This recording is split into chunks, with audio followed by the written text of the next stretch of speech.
Hi, in front of me is Samsung Galaxy Tab S7 Plus, and today I would like to show you how you can open apps in pop-up view on this device.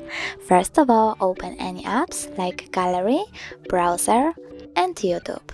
Then click at the button with 3 lines and tap on the icon of an app. Select Open in pop-up view. So this is the first one, second one and finally third one. If you want to see all of them, just tap at the bubbles and place your windows wherever you want to.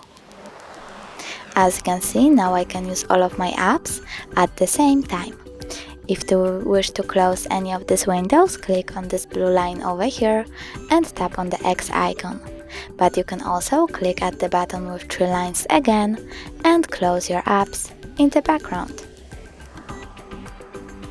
Thanks so much for watching. If you enjoyed this video, smash that like button, comment and don't forget to subscribe. Bye!